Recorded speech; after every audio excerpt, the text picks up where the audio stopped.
Eu vou contar uma história. Eu estava no Valongo. O Valongo é um bairro de Santos, onde tem um bairro que chama... um bairro de Santos que chama Valongo. E o ano passado o Iatan fez um festival de fotografia lá. E aí eu estava lá no hotel, e da janela do hotel eu fotografei o cais. E no caminho, indo para o festival, eu ia a pé e eu passava por um borracheiro. Essa aqui é minha esposa e tem o borracheiro, que é o Aguinaldo.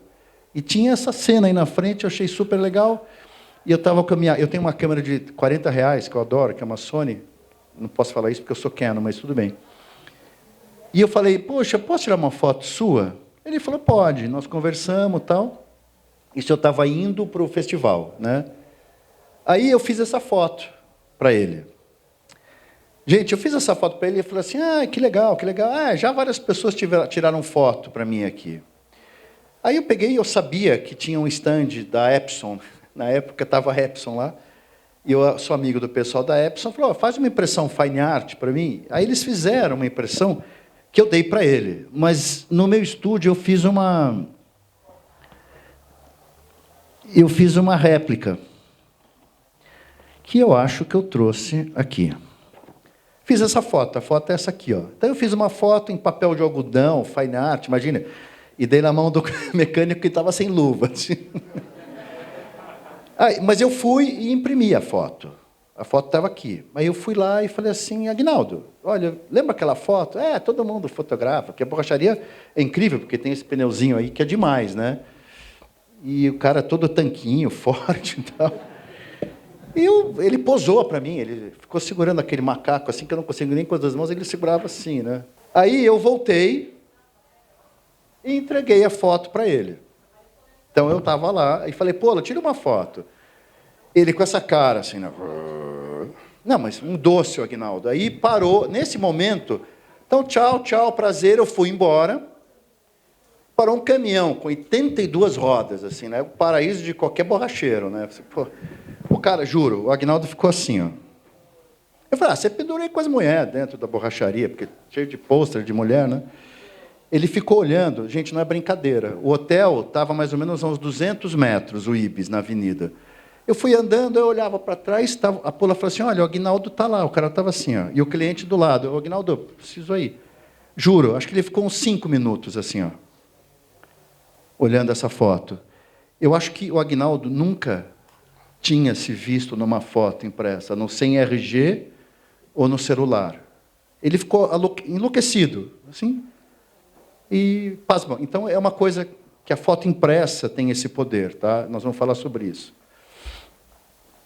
Eu vou contar 3 historinhas hoje para vocês.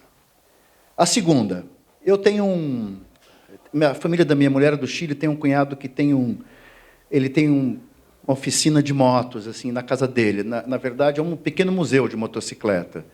Ele acabou de construir o museu, é um lugar bonito. Aí alguém fotografou, meu genro fotografou, mandaram as fotos, eu imprimi as fotos, e ele veio ano passado para cá, para a Fórmula 1, assistir lá em Interlagos. A gente se encontrou numa churrascaria, porque ele ia ficar só naquele fim de semana, eu fui entregar as fotos para ele. Estava um dia que nem hoje, chovendo para burro. Aí nós chegamos, e ele adorou as fotos. Essa aqui é a oficina que ele construiu, tá vendo? Então é legal, é bonito, assim, uma coisa. Olha que bonitinho que é as fotos. Então eu imprimi essas fotos em papel de algodão, igual um que vocês viram aí. Aí quem que estava na churrascaria? Vocês são jovens, mas tem um cara que chama Nick Lauda, que foi um piloto super campeão de Fórmula 1, que sofreu um acidente, que se queimou inteiro. Ele é um sobrevivente, né? Ele foi um grande campeão na época de um cara chamado Emerson Fittipaldi, vocês devem ter ouvido falar já. Esse cara era incrível, antes do Senna, é uma coisa incrível, é um sobrevivente. Então ele é uma lenda, e para quem gosta de Fórmula 1, que tem uns fanáticos, aí meu cunhado, que esse aqui, viu o Nick Lauda lá, você precisa falar com esse cara, foi falar com ele, e adivinha o que ele tinha na mão para o Nick Lauda assinar? Né? Ele tinha as fotos, ele mostrou as fotos que era para mostrar, as fotos que ele tinha impresso. Ele falou assim, a partir de hoje o meu museu chama Museu Nick Lauda, lá no Chile, né? E o Nick Lauda perfeitamente autografou todas as fotos, né? Essas fotos tão péssimas que eu tirei com o celular lá dentro. Então, o que ficou? Você vai hoje para Santiago, lá na oficina, no museu, lá, entre aspas, do meu cunhado, tem essas fotos dele, e tem a foto dele assinando e a assinatura dele. Aquilo para ele é um orgulho. Isso está marcado. Se não tivesse impresso, ele teria assinado em qualquer papel que você joga fora, um autógrafo. Né? Então, eu digo, poder da foto impressa. Né? E aí tem uma outra coisa, eu vou contar um caso. Alguém conhece esse nome? Vocês são fotógrafos, né? Tá. E esse nome, alguém conhece? É o mesmo cara. Só que Alberto Korda é o nome comercial dele. Ele fez uma foto que chama Guerrilheiro Heróico.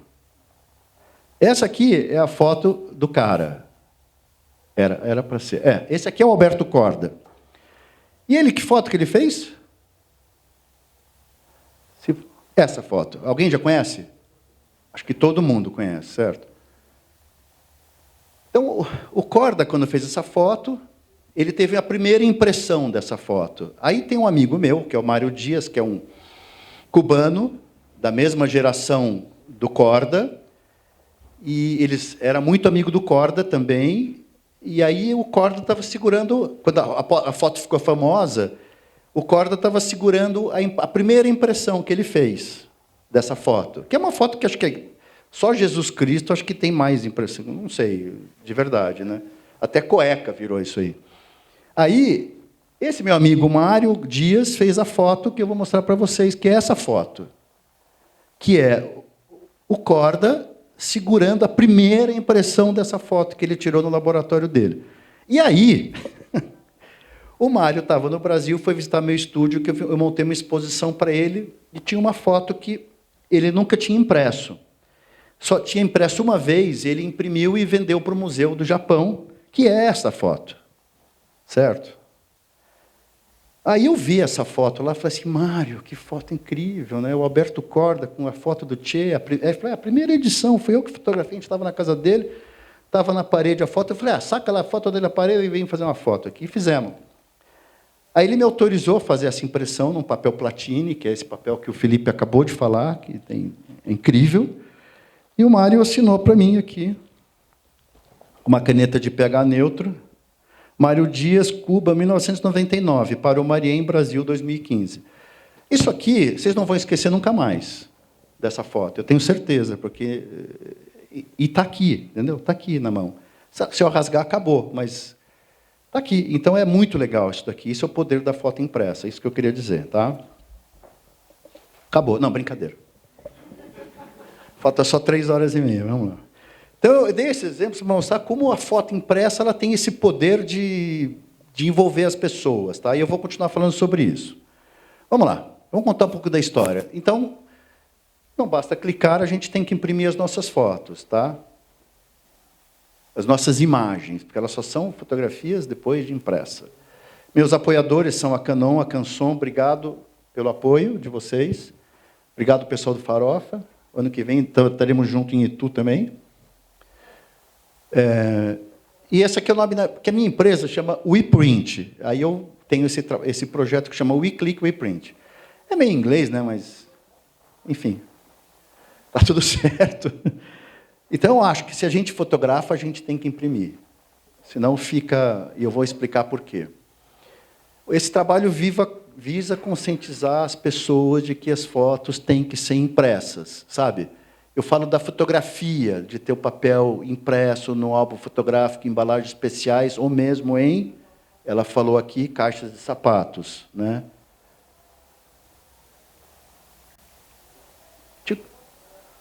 Esse senhor tem essa caixa, e ele tem fotos que ele conserva em caixas de sapatos. Vocês viram que está sumindo a foto?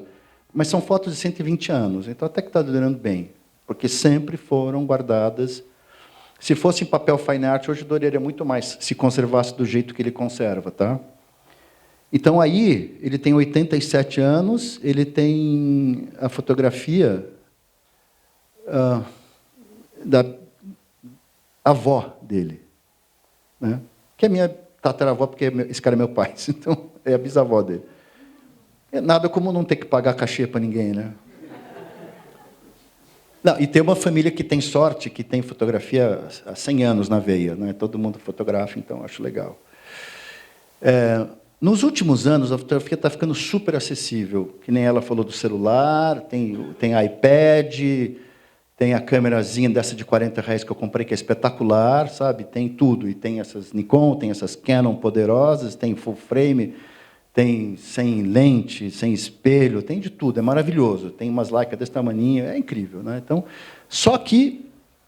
E muitos têm uma ótima qualidade, só que qual é o problema? Eu venho percebendo que uma grande parte dessas fotografias estão se perdendo, né? Em algum lugar. Daqui a alguns anos ninguém vai ter. Fica em algum canto digital que eu falo, né? E nunca se fotografou tanto nos dias de hoje, nunca se perderam...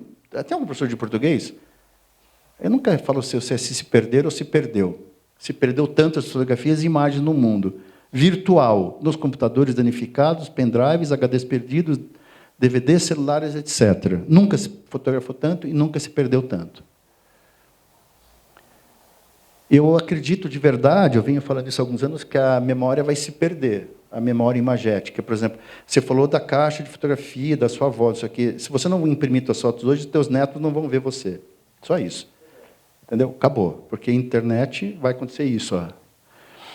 Corremos seriamente o risco de, daqui a alguns anos, criar um vazio na história pessoal, comunitária e familiar. Pode acontecer. E aqueles álbuns vão sumindo. Você manda fazer o albinho lá no laboratório, daqui 5 anos está tudo vermelho e depois some. Fica branquinho, de volta para o futuro. Sumiu o pai, sumiu o tio. Elas podem ser perdidas facilmente por falhas ou problemas de equipamento. As pessoas, elas ficam fazendo foto assim, eu vejo, a minha esposa, ela fotografa casamento. Ela é artista, mas para ganhar dinheiro, ela fotografa casamento e enterro e batizado, essas coisas. E ficam lá, não, fiz 1.500 fotos no casamento. 1.500 fotos, né? Então, gera milhares de fotos que elas têm que ser encolhidas, corrigidas e separadas. O cara vai viajar, vai lá para o Chile, vai para a Bahia, faz 3.270 fotos. Acabou, nunca mais você vai escolher, imprimir, ver. Que hora você vai ver isso aí? Não esquece. É um trabalho de horas e dias que, dependendo da quantidade, a maioria das pessoas deixa de lado e termina por não fazer. Aí as fotos vão se esquecer, vão se perder, por exemplo, num celular perdido ou quebrado. Ou na nuvem. Guarda na nuvem, até o dia que chover, né? Aí você vai perder tudo. É verdade. É verdade. Você para de pagar lá o provedor, e aí, como é que fica? Não sei. Ops! Quem que já não passou por isso? Certo? É um horror, né? É um horror. Quebra o celular, o HD vai para... Teve um HD esse ano que caiu. Paguei R$2,100 para o cara limpar, para arrumar. Consegui, graças a Deus. Senão eu perdi ali toneladas de trabalho, e eu já estava justamente fazendo backup de um backup para o outro. Não, loucura, né? Dade Murphy. Então, isso aqui acontece. Ou... mas está no pendrive, né? Olha aí. Quem aqui não perdeu um pendrive? Acho que todos nós perdemos, né? Quem não perdeu é quem não usa. Né? Então, eu acho que isso mostra bem o que as imagens elas têm que ser impressas. Então, eu costumo dizer aos meus amigos fotógrafos que a fotografia só existe depois de impressa. Tá? Não tem conversa. Depois de impressa, a gente pode pegar, pode tocar, pode cheirar, pode morder, rasgar e colocar na língua, como vocês fizeram hoje aqui, né? A gente sente a emoção que ela transmite. Se eu pegar e passar essa foto aqui, que eu não vou passar alguém sai correndo com ela, é impressionante, você sente a energia. Poxa, essa foto do Che Guevara, o cara fez isso em 1960, e eu estou aqui, isso aqui é a foto original, é o cara que fez. Tem uma história nisso, não tem uma carga, não tem uma... Eu acho que tem, né? Então, a gente sente as emoções, né? Eu acho, por exemplo, que para quem é fotógrafo e tem portfólio, eu tenho muito fotógrafo que faz, eu tenho meu portfólio, vai e mostra no iPhone, no iPad, no iBook, não sei o quê. Você pode fazer um portfólio impresso, você põe em cima da mesa, a pessoa toca na foto, segura e fala, nossa, eu vi um cara lá com um portfólio incrível. Precisa ver a foto de produto que ele faz, ou a foto de natureza que ele faz, está impresso.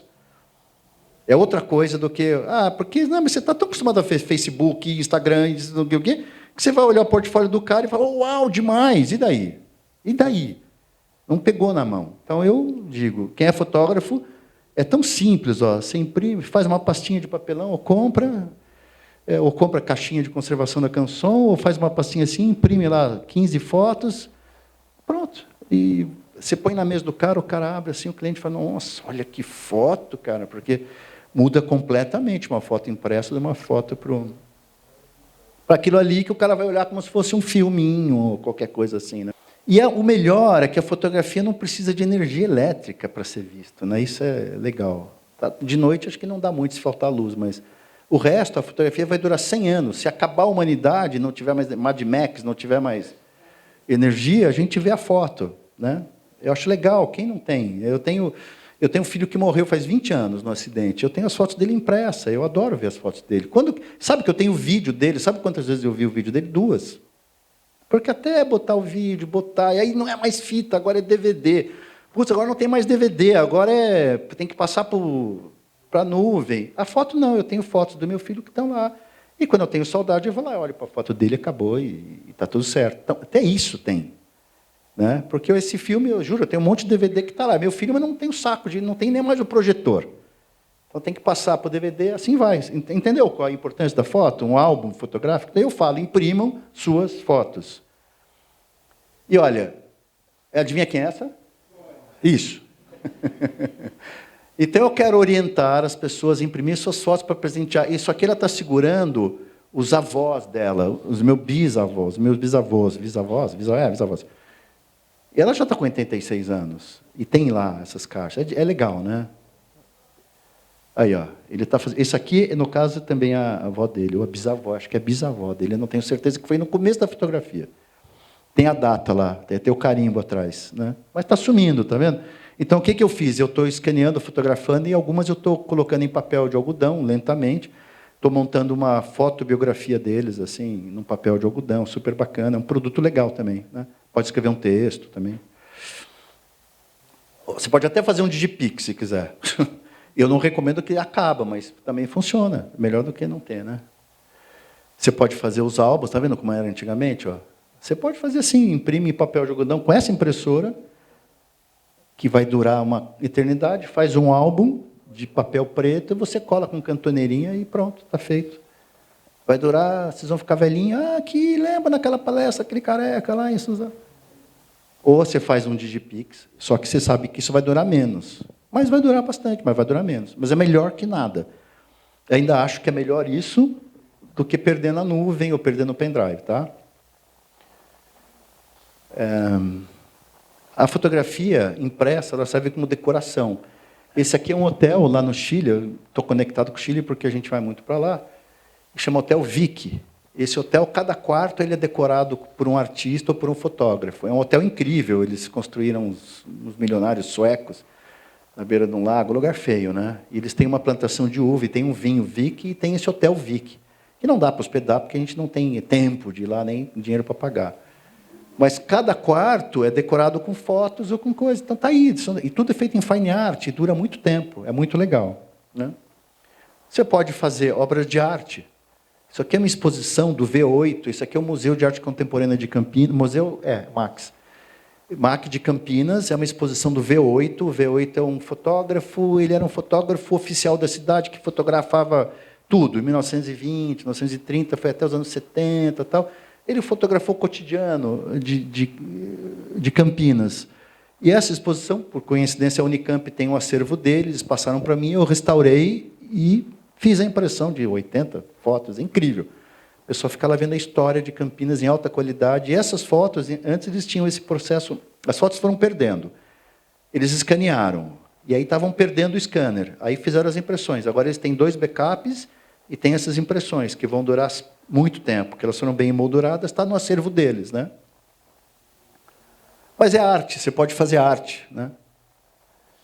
E aí eu vou falar, o homem sempre precisou representar. Eu vou contar um pouco da história, é rápido e não é nada técnico.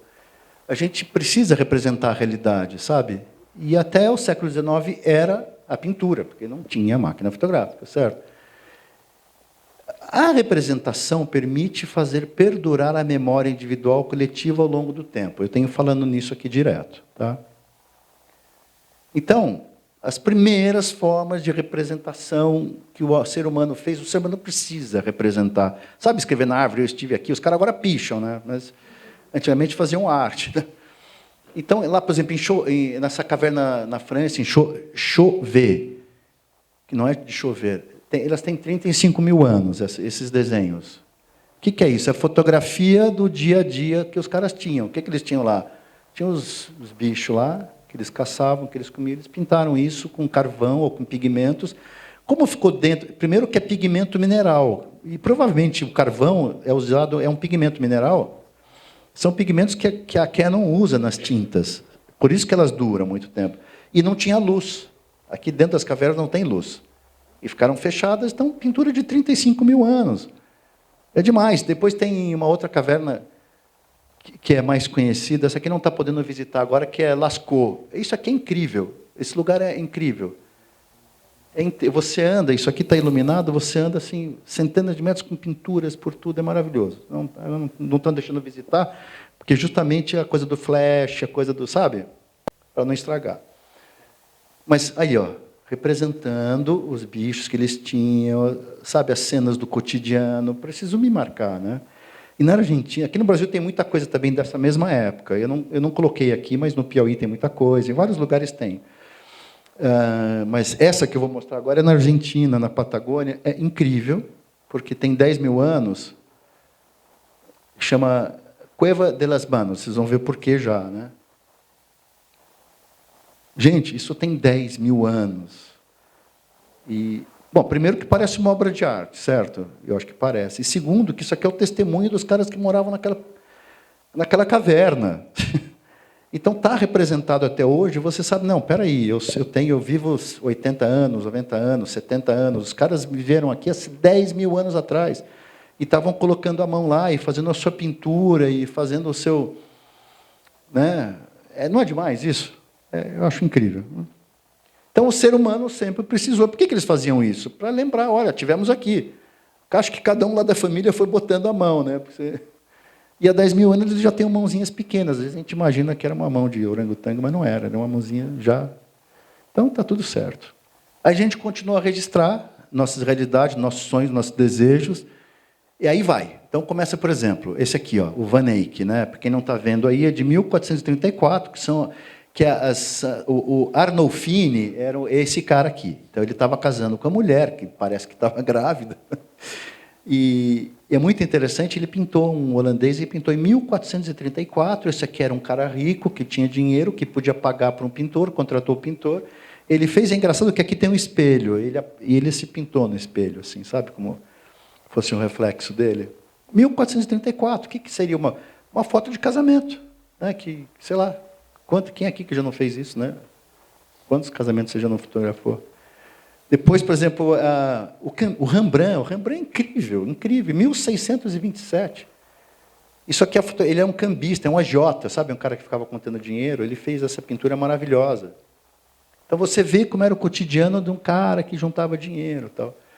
E aqui é um querido meu que eu gosto, que é o William Turner, que é um inglês que pintava só oceano. Então, seria uma foto de natureza, de mar. Enfim, o pessoal fazendo representação do seu cotidiano. É o que a gente tinha hoje, quando você olha esses quadros, você fala assim, olha como é que era, em 1400, o cara casou, a mulher estava grávida, putz, não usou... Enfim. Sempre teve a necessidade. E era pago e era feito por desejo, né? E eles podiam pagar os pintores, né? Sempre na busca, o desejo de registrar nossa realidade. Começa a se tornar viável o processo fotográfico. Aí começa interessante. Eu vou falar muito rapidamente, eu não sou especialista em história da fotografia, de processos alternativos, conheço todos, mas não me façam perguntas complicadas. Eu vou falar en passant, senão é uma loucura, não dá para ficar aqui. Tá? Mas esse físico aqui, o Niepce, ele descobriu ele pegou uma placa de estanho, colocou betume, que ela endurecia quando a luz batia.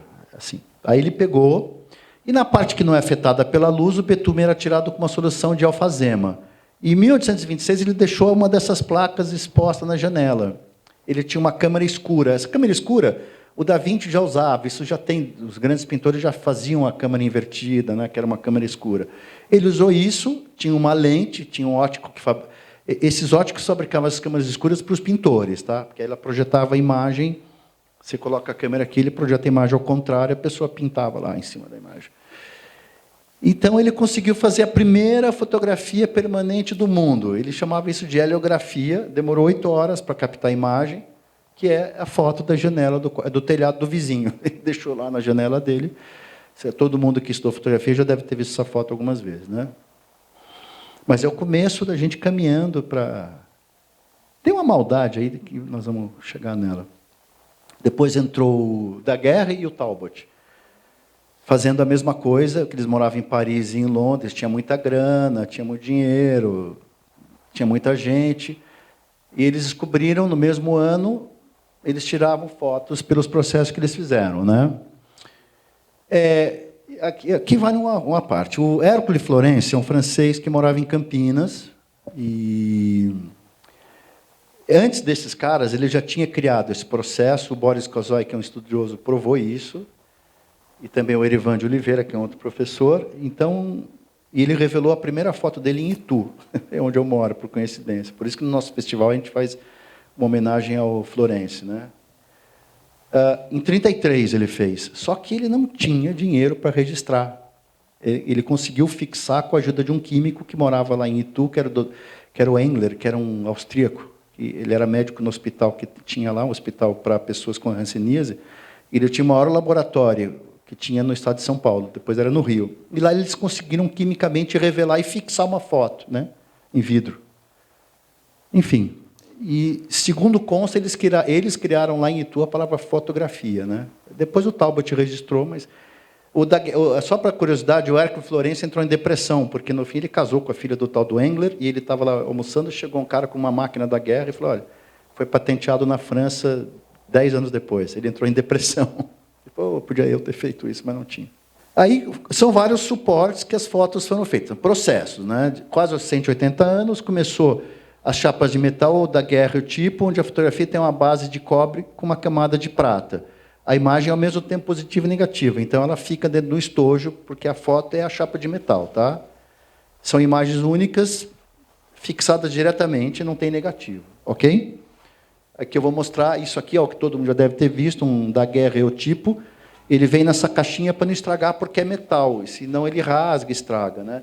Dependendo como se olha, você parece que é um negativo ou um positivo, assim, né? Tem um pessoal em Portugal, especialmente, os caras restauram isso aí, tem muitos até hoje, são 1850 para hoje, é bastante tempo, né? Esse aqui é uma foto feita por ele mesmo, né, em 1837, pelo Daguerre.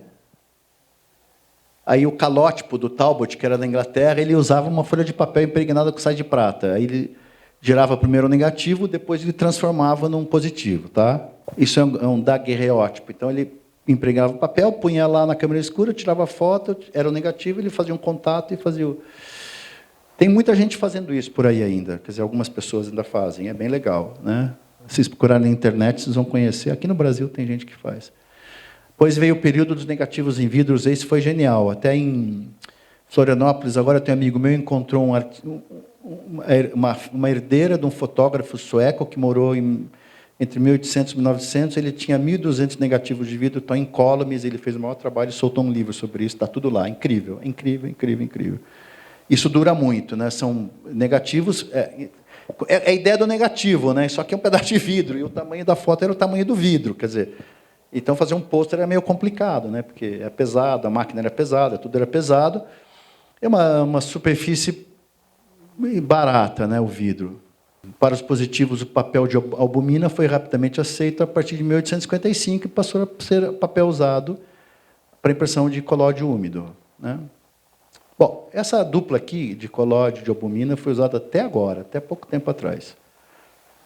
Depois, se a gente quiser, a gente conversa mais sobre isso. Isso é um negativo de vidro, né?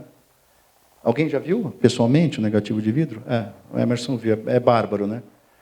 Muito legal. Você imagina o tamanho da câmera, e, o negativo está aí, pô, caiu, quebrou.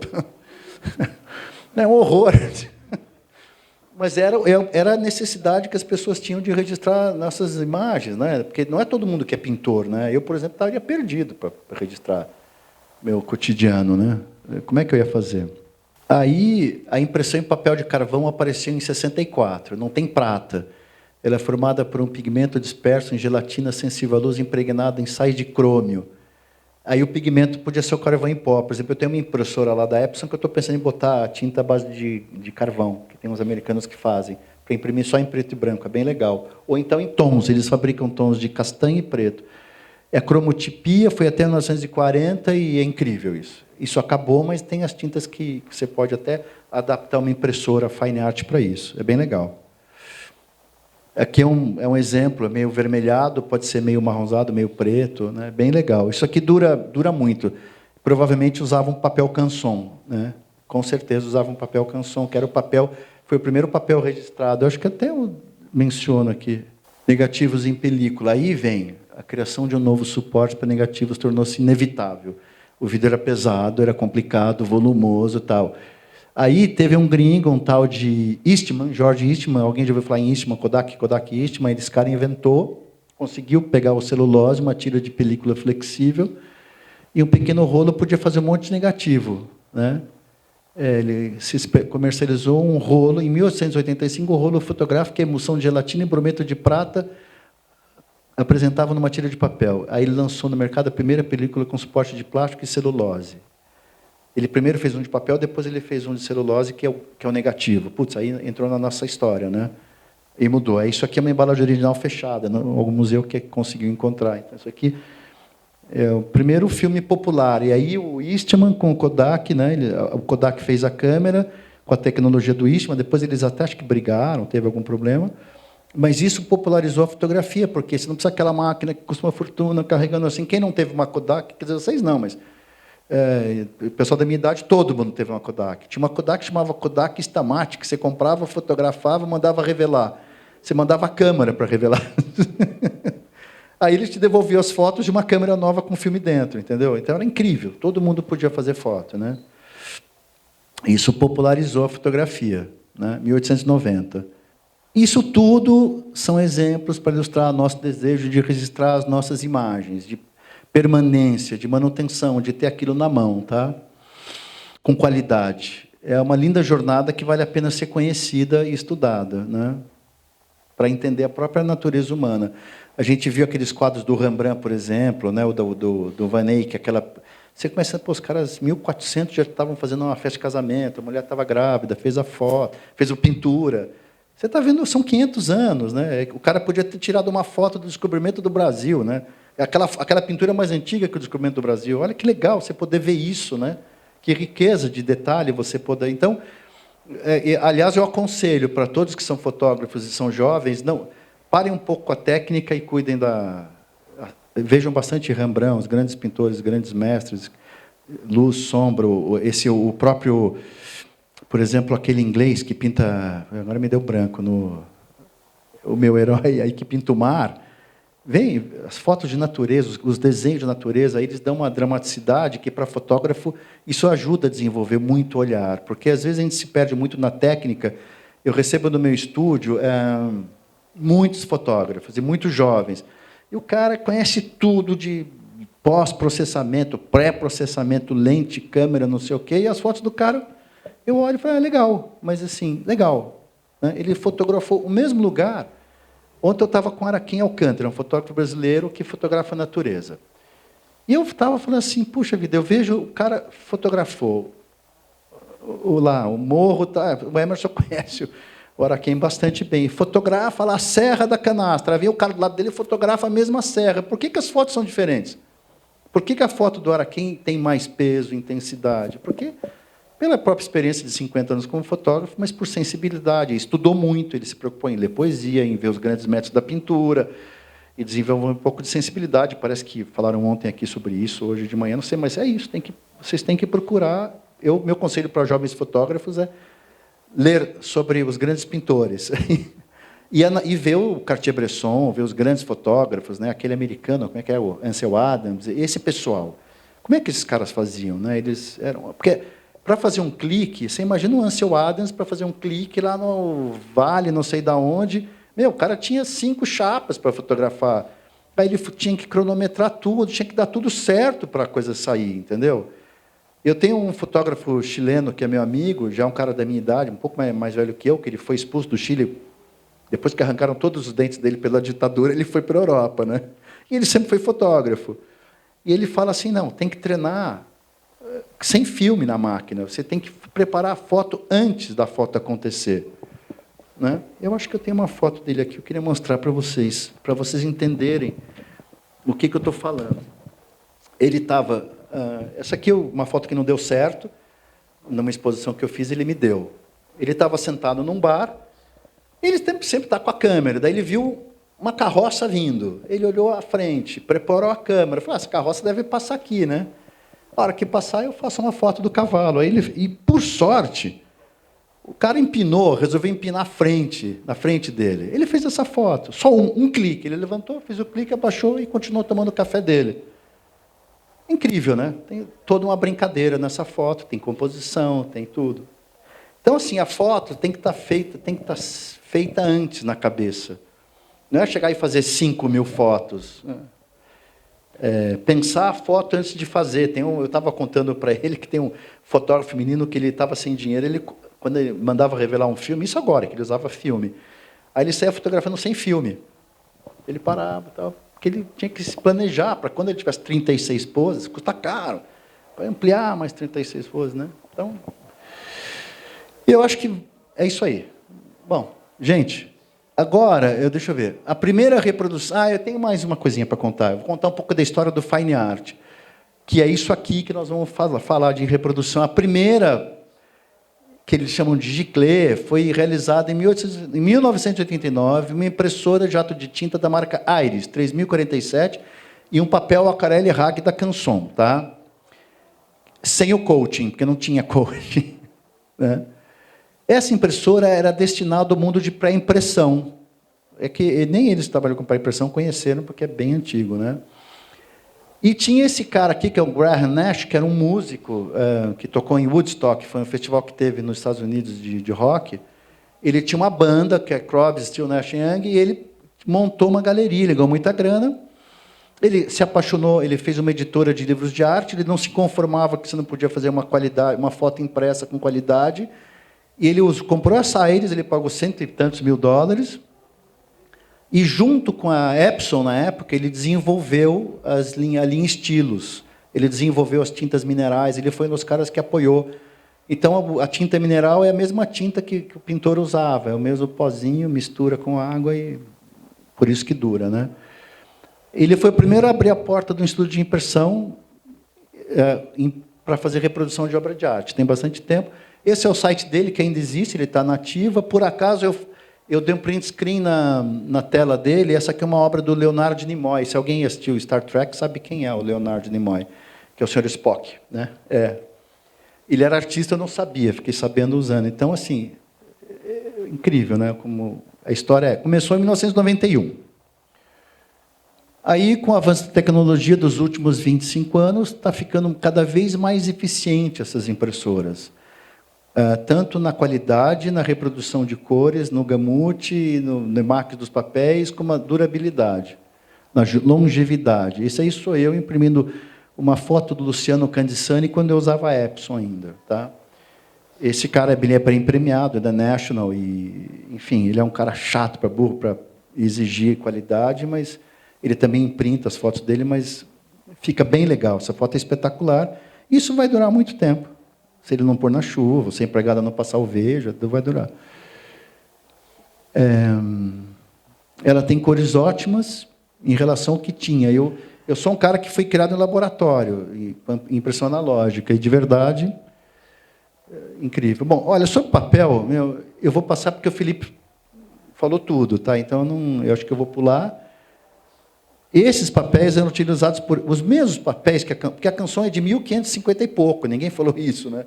O Felipe acho que não falou, né? Mas esses papéis são usados pelo Picasso, Matisse, Chagall, Goya, Degas, Warhol, o Ingres, desde 1557. Aí eles desenvolveram o tal do coaching que ele falou. Então, é o mesmo papel. Aí estão, sei lá, tá vendo? Aí estão os grandes artistas, Picasso, esse aqui, como ele chama, Andy Warhol, né? E esse pessoal usava esses papéis aí. E você pode fazer isso. Curiosidade, em 1865, a Canson solicita a patente para melhoramento do processo de albumina, bababá. Ou seja, a primeira patente de um papel fotográfico foi da Canson, né? E a gente falou de platina, tá vendo? Hoje tem o papel platina que tem aplicação, mas é legal. Mas hoje nós temos o custo, né? As tintas, As tintas devem ser de pigmentos minerais e base de água. Tinta pigmentada é revestida com uma resina que proporciona qualidade e longevidade. É assim, eu já falei. Alguém assistiu o brinco, a moça do brinco de pérola, que tem aquele que o cara pintava e tinha a moça, o modelo tinha um brinco de pérola, né? Ele ia lá na farmácia e mandava fazer as tintas. A moça ia mandar fazer o azul. Então o cara moía o mineral e fazia aquela tinta.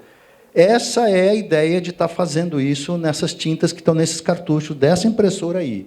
Então tem mineral e vai durar bastante. Está com muito sono? Quer dar uma volta, fazer exercício? Não, está acabando. Né? Então, essa tinta, além de ter longevidade, ela tem alta capacidade de reprodução. Essa maquininha tem 12 cores. Então, o gamute de cores é impressionante. Você, eu fiz lá numa máquina que tem 5 cores. Com certeza. E por exemplo, usa 5 cores, usa tinta à base de látex. Não dá.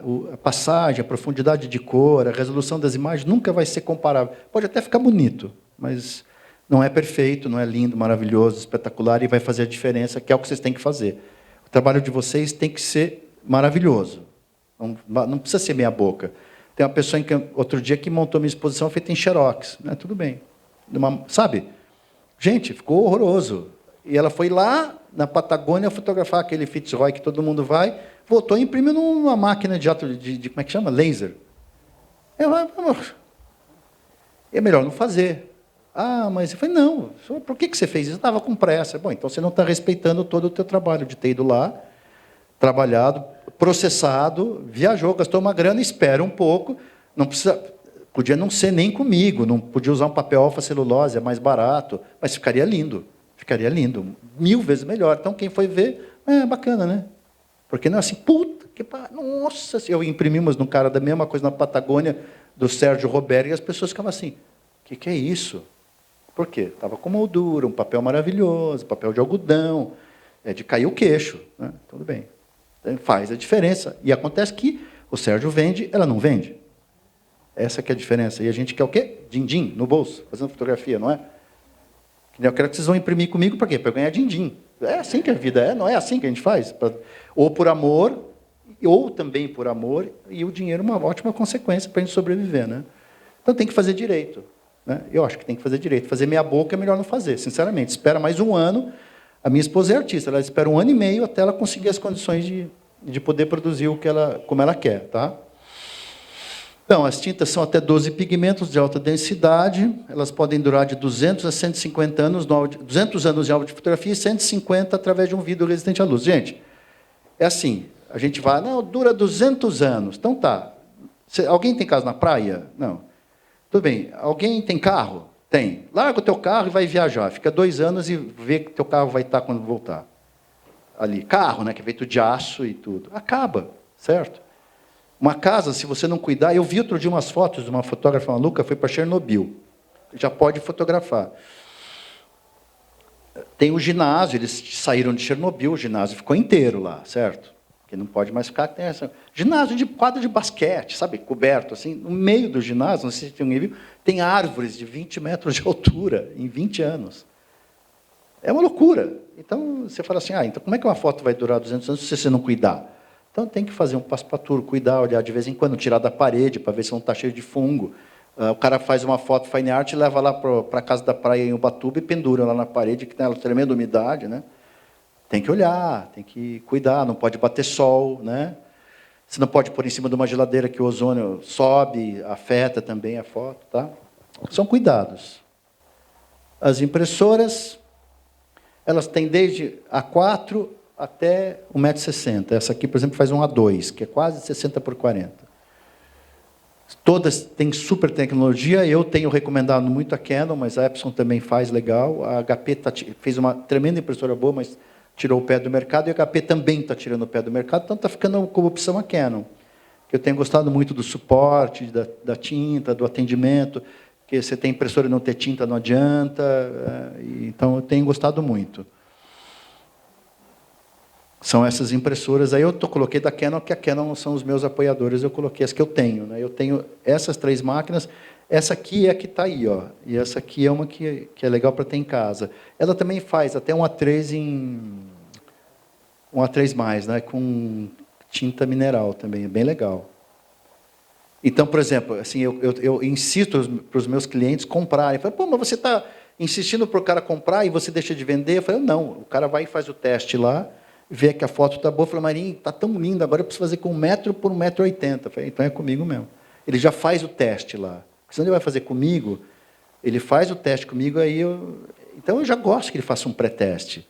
Ele já tem uma noção, daí ele pode até melhorar um pouco o tratamento, né? Eu oriento ele nesse pré-teste, oriento na instalação, a Canson disponibiliza os perfis de cores para você colocar, né, para cada papel, então é muito legal, né? Eu sugiro que quem puder e gostar. O tamanho das obras você pode ajustar como você quiser, então eu faço foto de... Eu já fiz foto de 6 metros por 1,10 m, que minhas bocas têm 1,10 m, mas que isso não tem espaço para trabalhar. Né? Essas fotos aqui, ó. É do Kenji Ota, não sei se alguém conhece, que é um professor do Senac, ele faz fotos com processos alternativos, que eu estava falando, depois ele fotografou com back digital, sabe, né? São fotos incríveis, e daí com esse arquivo eu gerei as fotos, as impressões. Então, isso aqui foi no Interfoto de 2015, que é um festival que a gente organiza também lá em Itu. Ficou muito lindo isso aqui. Papel algodão, rag e tal. Eu não sei nem o que ele fez com isso, mas é legal. E tinha gente que chegava lá assim, vende? O japonês falava, oh, vende. Eu falei, claro que vende. Mas não sabe nem preço, não tem noção do preço desse, para vender uma obra dessa. Né? Então é incrível. E não é qualquer lugar que dá para você expor. Você tem que ter por exemplo, num hall de entrada de um grande escritório de advocacia de um prédio, sabe, essas coisas, um hotel, aí fica maravilhoso. Né? Então você tem desde um quadrinho assim, até uma coisa assim que você pode nem emoldurar e fazer assim diretamente. Né? Eu não sei se vocês querem ouvir ou não esse assunto aqui. São dicas muito rápidas, no máximo 4 horas, essa parte 2. Se alguém quiser tomar água. Sempre trate as imagens do tamanho original. Deixe crop para depois. Em JPEG e em RAW, do mesmo jeito. Tenta tratar no Lightroom. Se você não tratar no Lightroom, trata abre no Camera Raw e salve em TIFF, nunca em JPEG. Se você só tiver a imagem em JPEG, imediatamente salve ela em TIFF. Nunca trate ela e salve como JPEG. Cada vez que você salva no JPEG, ele perde tremendamente, ele compacta. Então, sempre, se você tem o JPEG, abre ele o JPEG e já salva em TIFF. Senão, cada vez que você... vou corrigir aqui, corrigir ali, já perdeu. A qualidade é horrorosa. Sempre em RGB, CMYK é para gráfica, quem trabalha com publicidade sabe disso. Né?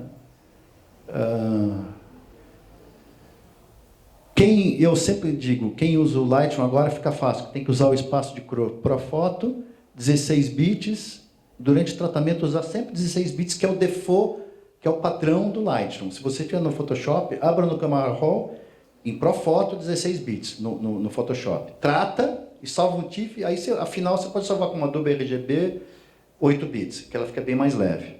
Isso aqui é regra para a tua imagem não perder informação. A pele, você não cria banding, você consegue profundidade de cor, senão você vai perder. E fuja do JPG. Né? Se não tiver opção, fica, mas salve em TIFF assim que se abrir. Tá? Isso aqui é só um comparativo, ó, espaço de cor. Profoto RGB, olha quantas corzinhas tem. O Adobe RGB, olha aqui o sRGB. Então nunca usem o sRGB, pelo amor de Deus. Quando vocês forem exportar do Lightroom, sempre exportem em Adobe RGB. Por favor, nunca em sRGB, porque vai... É assim, você imagina assim, essa sala aqui tem 40 pessoas. Isso aqui é o Profoto. Quando você fizer o sRGB, as 40 pessoas vão estar num tamanho que é 5 vezes menor. Então, por exemplo, como é que você chama? Felipe, eu sou o Marinho. Vai ter um Marilipe. Não tem mais o Marinho Felipe, porque ele vai juntar todo mundo numa informação só, tá? Isso aqui é o espaço Profoto é grandão, tá vendo? E aí tem os outros menores. Bom, aqui não vou falar porque aqui é gerenciamento de cor, que vocês têm que ter gerenciamento de cor, não vai dar tempo, senão isso aqui é muito tempo. Eu desculpo, mas acho que nós atrasamos um pouco, né? Aí é como o meu estúdio trabalha. O Spect Fotômetro, para quem quer ser impressor, é bom ter um monitor da Dell, que é o mais baratinho dos melhores, dos que servem para calibrar, e um pequeno monitor que pode ser um Color Moon. O monitor tem que ser sempre calibrado, Sempre calibrado. Senão você olha, mas pô, tá lindo o vestido de noiva, tá branquinho. Aí você imprime e sai rosinha, certo? Porque estava errado o teu monitor. A câmera no visor da câmera é uma cor, no iPad outra cor, no iPhone outra cor e no monitor outra cor. Então compre um Dell painel IPS que dá para vocês calibrarem. Ou se puder comprar um ASUS ou um Bank que lançou agora, tudo bem. A diferença de preço é 10 vezes. Aqui é o espectrofotômetro, a gente calibra o scanner, calibra o monitor, calibra em papel, e aí você tem um controle do que você fotografou. Você sabe que, sei lá, o Emerson foi lá, fotografou o passarinho que ele mostrou agora para mim no iPhone dele, daí você vai imprimir o passarinho em vermelho, sai roxo. Pô, mas não era roxo, era vermelho. Mas no meu celular tava vermelho, mas saiu roxo, porque não tem gerenciamento de cor, né? Nós temos aqui uma impressora que a Digidon e a Canon colocaram à disposição. Alguém tem algum arquivo que quer imprimir? Primeiro, segundo, terceiro? 3, vamos lá. Olha lá. 1, 2, 3. 3, pronto, já Fechou. foi, agora já foi. O de boné, você e você.